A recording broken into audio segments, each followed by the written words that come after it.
Hello, Fiona Patterson-Fraser here, and I'm just about to read you a short story from the book Essential Spirituality by Roger Walsh. This has been taken from Practice 7 and begins, in my copy anyway, on page 258. Difficulties are potential contributions. Wonderful talents and profound spiritual insights are priceless gifts, but we don't need them to serve effectively. Even those things we regard as our failings and deficiencies can contribute if we are willing to acknowledge them openly and use them to help others. One of my favourite examples comes from Rachel Remin, who was asked to treat one of the angriest people she'd ever met.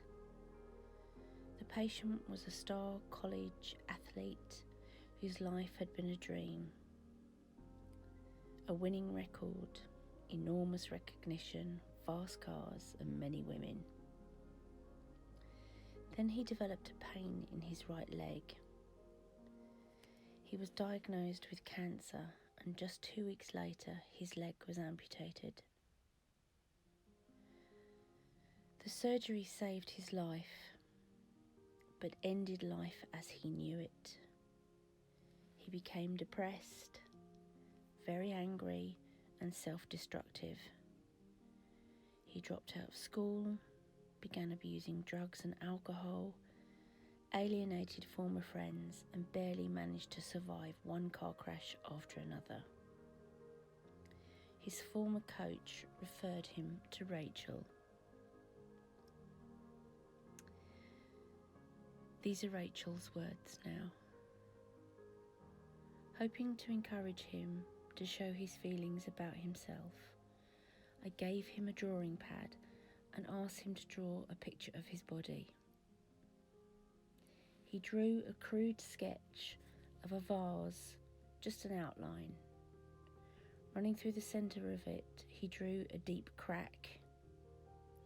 He went over and over the crack with a black crayon, gritting his teeth and ripping the paper. He had tears in his eyes, and they were tears of rage.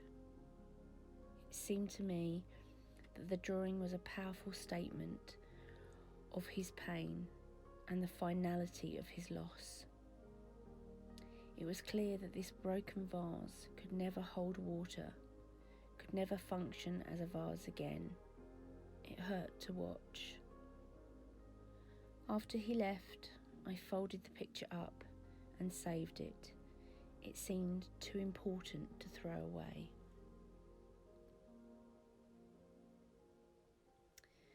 As he worked with Rachel, the young man began to heal.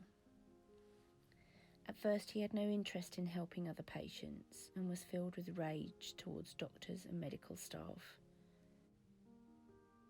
However, over time he began to feel the first stirrings of concern for others suffering like himself. He began to visit young people on the surgical wards with problems like his own, and he was delighted to find that he could reach them in ways that others who had not suffered as he had could not. In time, he began helping patients' families, and the surgeons began referring people to him. He was developing a kind of ministry, and as he did, his anger faded. Again, these are Rachel's words. In our first meeting, we were reviewing the way he had come along, the sticking points and the turning points. I opened his chart and found the picture of the broken vase that he had drawn 2 years before. Unfolding it, I asked him if he remembered the drawing he had made of his body. He took it into his hands and looked at it for some time.